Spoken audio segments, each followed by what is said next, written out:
I'm Mike Keltner, Director of Dare County Emergency Management. Also work EMS, and I a lot of times end up representing EMS in presentations and things. Kind of do it all. I'll go back from history. I'm here in Dare County. One thing I'll say for this caregiver group that's a little different, when I don't normally talk about this, but it's played an important impact on my life and some of the roles that I've dealt with. In early 2000s, I was living in Bowling Green. I worked at Alzheimer's facility for a while, and so I got a little different perspective on dealing with people with Alzheimer's dementia. So I think that helped me a lot coming into here, even though I didn't have a medical role at that time.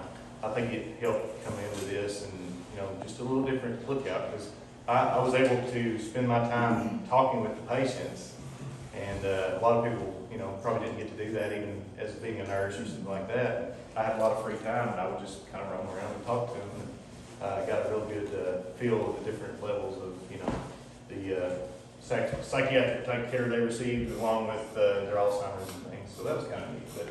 But I come back here. I started working with the Department of Juvenile Justice up here at the Dare Youth Development Center.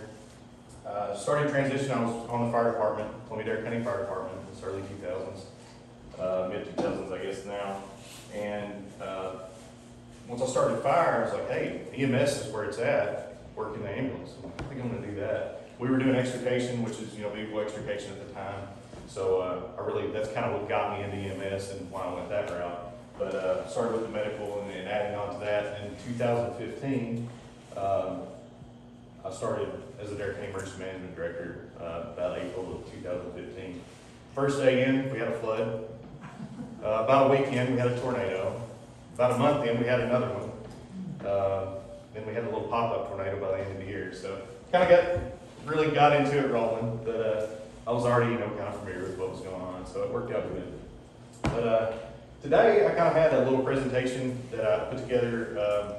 Talks a little bit about the roles that emergency management does, and also some things that you can do in your home, and that's something you can take back. And I've got a few assignments and things for everybody to do, take back home with them and give them something to look at tonight as you go through. But glad to be able to come and talk to the caregiver support group. So what is emergency management? This is us, the agency, versus you as a person, because if you're managing something in your home, it could be an emergency. You're managing emergencies too. So as an agency, we have a few extra steps. They call them the 5 phases: preparation, protection, mitigation, response, and recovery. In a home, you have basically the 5 things. The same. Response, if something's happening, what you're going to do to it, and recovery, if something has happened, how you're going to take care of it. What is something that could hold us back from preparation, protection, mitigation? We'll talk about mitigation and preparation. There's several things that we would all like to do. Maybe we can't do it financially, maybe we can't do it physically. So there are different ways to go about things and different approaches that you can take. There's all kinds of things that are going to hold you back. I would like to have a 20 kW generator at my house, but it's $15,000 to do that. It's holding me back from it now. I have the old crank by hand kind and a plug, so that's a thing. As far as our preparation was the first step, and this is what we need to be doing. This is something we can do. A lot of the things are free. The first step in preparation is being aware. Know what risks face your community. Good thing, we don't have pipelines. Well, we do have pipelines, sorry. We do have pipelines. We don't have trains. We don't have to worry about train derailments. I like that. As you all know, that's been pretty predominant in going around. So we don't have to worry about trains. We do have transportation things on the parkway. We do have hazmat issues. Just throwing it out there, and this is the main goal of the meeting today. The biggest threat that we have that could affect the whole community really falls back to weather. Whether it be a electrical issue that we just went through, or a West Liberty EF5 wipes the whole community, tornado devastation. We all know what the electrical issue caused. People were not happy, and we were relying on a power grid. That's something we couldn't. So What's part of being aware? know in advance the weather forecast. Own and monitor battery backup weather radio. We're going to go more in depth into this, so I'm just kind of skipping over. Sign up for code red weather warnings. We're going to talk more about that. During emergency, just be aware of what's going on. We also use the code red. That's the thing that the community provides. We also use that for notifications if we had evacuation on a larger scale. We could be from hazmat or some other type of incident. Social media, local media, Columbia Magazine. That's, Linda's here today. I called her the other day, said, can you put this up really quick? I need this up like now, because I've already sounded the siren off. I need everybody to know what it was for, because I hit the button up there working on it. So I think she said, is that you when I called? Yeah, I was like, yeah, that was me. So another big thing, discuss conditions with family members, know their locations, times of, during threatening conditions. And we'll go into a little bit more of that, and that'll come into some of the, something you need to take home with you and work on. Preparation, once again, be prepared. This is recommendations. I've pulled some information off of some of the websites, but this is just good thing to do. Minimum of 3 days supply of food and water for each member of your family, changing that out periodically.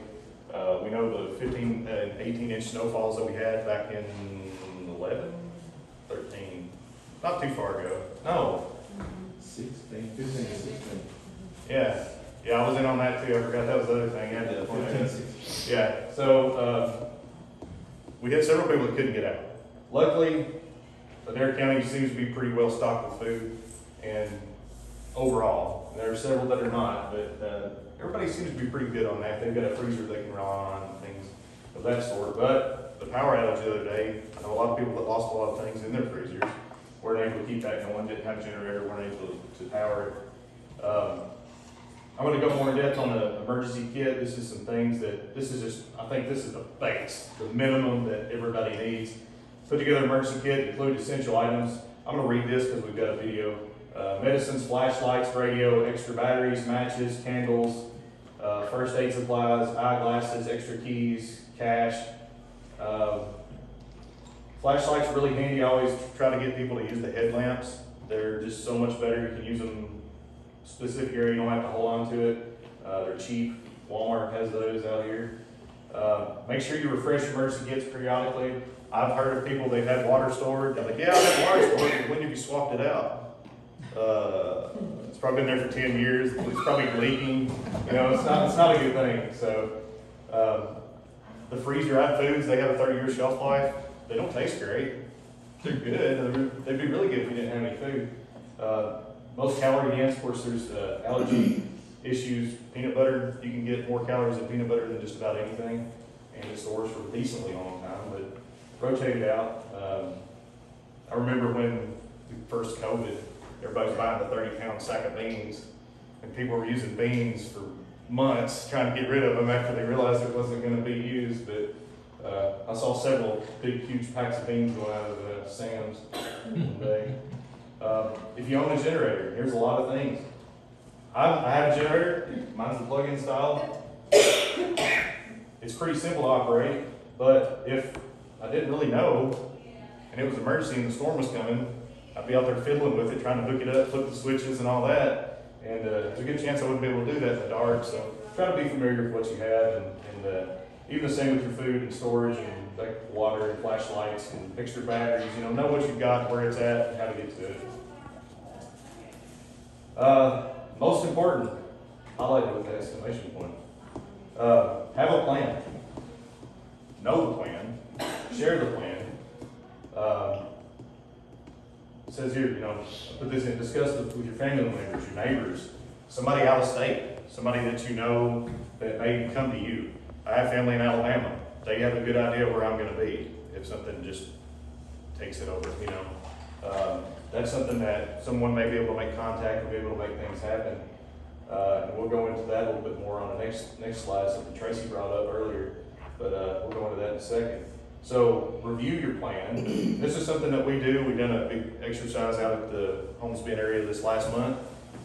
We have to run drills. We have to practice the plan. We have to put it in action, see what works, see what doesn't work. And you'll learn pretty quick, like, oh, that was a bad idea. That didn't work at all. So we got to change that. So that's the key thing. Practice the plan that you have, make sure it works. And think about the plan, how it may change. If you have someone with physical issues, that's something that's going to change it completely. Something develops. Young children, old children, you know, you might have some things where they can take care of themselves, and it's not really something you have planned out and talked about with them. So here's a big one. You probably can't, you might have trouble seeing it, but I've got a printout. We can make copies if we may need it. So one of the other 5 principles, mitigation. So what is mitigation? Mitigation reduces the property's risk of future events. It allows you to return or use your home more quickly and have less damage after an event. We do mitigation on roadway crossings with tiles. That's something we do as the county. That's a little different from, it is mitigation, it's still the same thing. We have a repetitive loss with a flood, we're going to deal with it like that. A mitigation, something we can do for the county would be installing a generator. As we know, those are costly, but we installed a new one in 911. That's something that just had to be done. It needed to be replaced. So that's a mitigation process. Sometimes I've typed all these just random things in. There's more. There's a lot more than this. There's some things we thought of this morning. Sometimes mitigation in the home can be as easy as fixing a roof with missing shingles or unseen damage. Mitigation would be the process, just check your roof.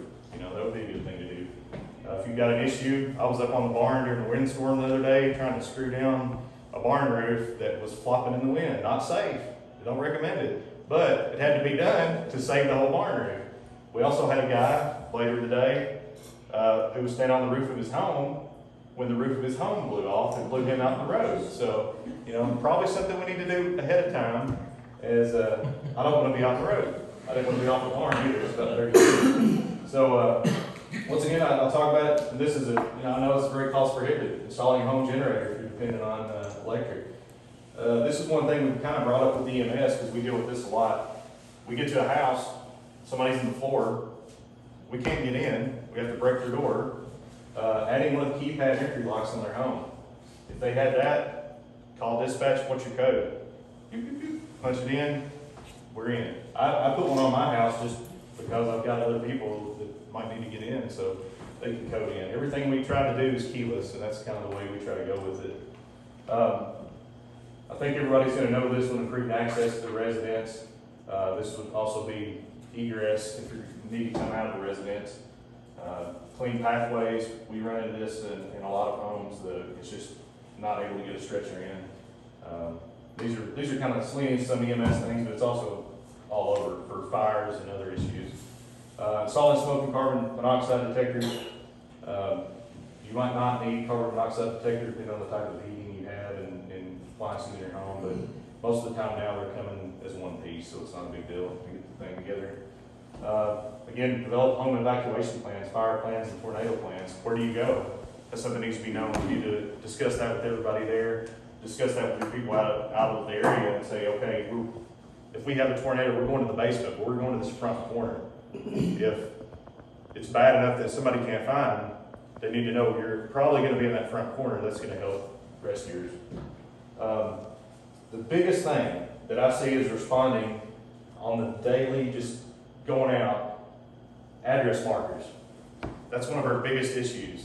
And I did have some pictures, but I decided not to show them. I didn't know who the group would be. So, for instance, we'll pull up to a residence. There'll be 3 mailboxes together. They'll have all address markers, but we don't know which house it is. Is it the middle one? And that kind of jumps around. So you might need more than one address marker. You know, my grandpa has one on a post on his driveway. His mailbox is across the road on 3 other mailboxes. He has a post on his driveway. At one point, the FFA out here, we're making those. Adair County Dispatch will make them for $20. I've got some more examples of different ones you can get, and Walmart has them.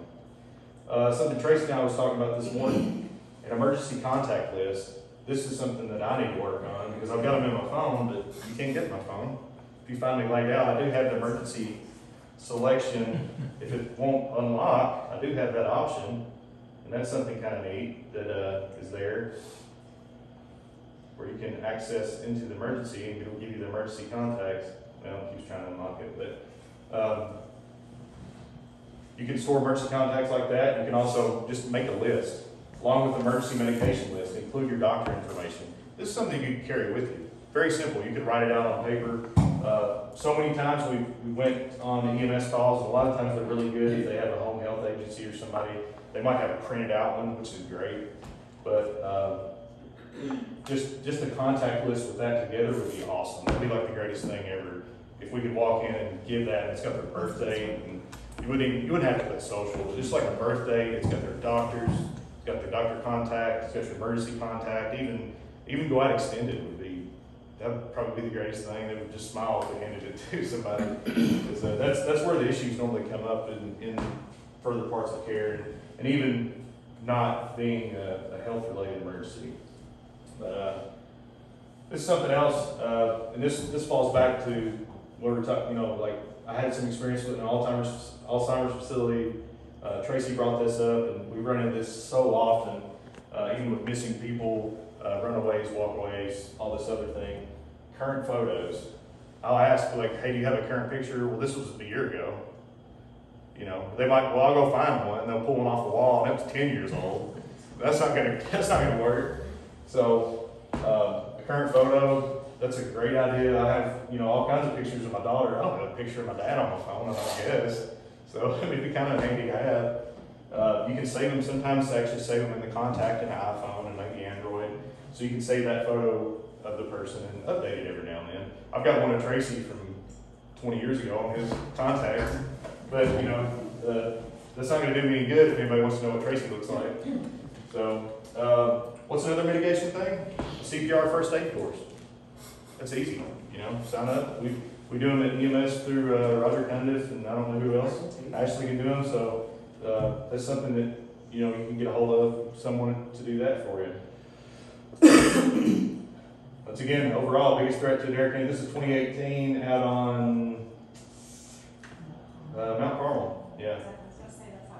Yeah, that's out. Yeah, it's I think this may have been the new one, the new barn. But that's the first picture I found of damage. So that was a barn, an open-sided shed barn, but still, that's their biggest threat. More chance of this occurring, which falls into that, electrical issues, utilities. But most of them are going to be weather related. Is going to kick that event off to be a widespread total thing. So talking about weather warnings, our biggest threat, how can you receive those? Multiple ways. Code Red weather warnings, it's funded by the Adair County Fiscal Court, managed by EM. I've got some information on that we'll talk about in a second. NOAA weather radios, that's something that's that's great. I think that's probably the best thing out there at the moment. The battery backup, they're less than $40. Available online and actually locally here. And I've got some example of that. Local TV, radio stations, local media. The radio stations and the TV, of course we don't have a TV local anymore. They cover our area, but you know how that is. We're kind of on the tail of every area here. But the radio stations populate, when the radio would go off, the radio stations would go off, but you have to be listening to the radio to catch it. That's why the actual little weather radio boxes are probably the best option for you. In the middle of the night, they don't stay on until they are set off, so that works great. Wireless emergency alerts. That's what sets your phone off, and they just put it on there kind of automatic. They have issues because we got the other day, somebody sent me one that they got a tornado warning. They lived in Greenville, but it may have been for the one in Greene County, it may have been for Jessamine County, who knows? Because we've had some issues with that, and they're working off which tower you hit off of, so they're not always great. And you'll get the the Amber Alerts. You'll get the Amber Alerts from everywhere, which is good. I actually wish it was more for the Amber Alerts until they could get it really specific on the areas. But that's one of the things with our Code Red. When you put that address in of the residence, and then also with the app, there's an app that you can download, and it'll do your location. But if you put your residence address in with Code Red, wherever your residence is, when they make the polygon, on the map, you'll see the little tornado warning. If you're in that box, it'll alert you then. If you're not if you're in Breeding and there's a tornado warning in Mifflin, you're not going to get it. So that's a good thing. It's really not broadcast wide. So talking about outdoor warning sirens, there's another issue with them. Tornado warning in Ifley, we have to set off all the sirens at once. They're meant to alert persons outdoors. A lot of people, they think, well, they're for their house. Well, they're really meant just for people outside. We have them at the school. We have them at, Lindsay's got one. You know, there's a lot of people walking around. We have one at the ball field out here. Also have one in Peloton, Nifley, higher location of Amish communities, which don't have other means of doing this. So that was, I think, the reasoning for that, best I could find out, because that was done a little bit before me. But to cover the community adequately, it would take like 100 of them. And they're from $30,000 to $40,000 to install them per site. So we can't do that. And they have issues. We've been working with the one out at Walmart for weeks and finally got it fixed yesterday. And when the wind's blowing and the storm's coming, the houses are making noises. You can't hear them. I can barely hear the one for Lindsay Wilson at EMS inside, barely. And that's just a metal building. It's not, you know, it's not as good as this building. So I can just barely hear it. And if there was any wind, I wouldn't know it was going off. So, there are lots of better options for alerting you now. Not everybody has a smartphone. If you don't have a smartphone, if you have a phone at all, the code red will call, email, text, and you can actually go in and select how you want to do that. So lots of options there.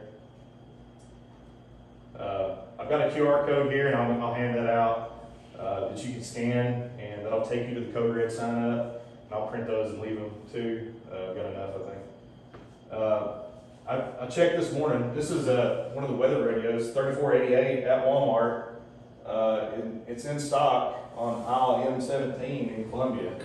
And it has the instructions in it to save the little code so it'll only go off for Adair County stuff. You won't be getting everything with like the wireless emergency alerts. But you can set it just to go off in Adair County when it's alerted. So that's really good. $34. Cheap. You might have to buy a 9-volt battery. But pretty good. Address markers. These are, Dispatch kind of makes the blue ones over here. This one was actually at Walmart for $12. That's cheap. Cheap $12. Make it yourself. They'll make you one. They look really nice for $20 up at Dispatch. And they can make them probably today. The mapping coordinators up there. And I found these. These are really nice. These are like smartsign.com. I'm sure I want to say this one was like $50, but it's really nice. I wouldn't mind to have one of those just to show off. But that's, you know, a little extra. But for $11, get two. Put one up close to the house where we can see it. Put one out, you know, towards the end of the driveway. I would kind of like to have one of those myself, though. I might check on that. I want to say one of them was like $40-some. So they're not very expensive. They're going to last for, I mean, unless somebody knocks it over, they're going to last pretty much forever. So I think that's one of the biggest things you can do as far as getting people to you. And the other night, 2 o'clock in the morning, maybe 3, responding out 80. We turned on the road to the left, went down there. There were, again, 3 mailboxes. They all had a sign. They were all on the right side of the road, and the house we went to was on the left. At least we knew we were in the area, but we still couldn't determine exactly which one it was without relaying back to dispatch. So there were a few seconds burned up that we could have been better off doing something else. So I think that's something that's something you can do very cheaply and quickly. So other websites, very key for planning. Ready.gov has probably the most information of any website that there is out there at the time. There's a great resource. Weather.gov/LMK. LMK is the code for Louisville. That's where they post you things like the Columbia Magazine has posted on there. They update that usually at 4 o'clock in the morning. If something's coming in, you can click there, get a little bit more in depth. And there's a lot of information in there. It doesn't cost anything. If you get to digging around, you can find a lot of really cool stuff in there. And we try to post when we can on the Adair County Emergency Management Facebook page. It's at Adair KYM on Facebook. So it's some of the things, like I said, Ready.gov is the greatest resource there is out there right now. Does anybody have any questions?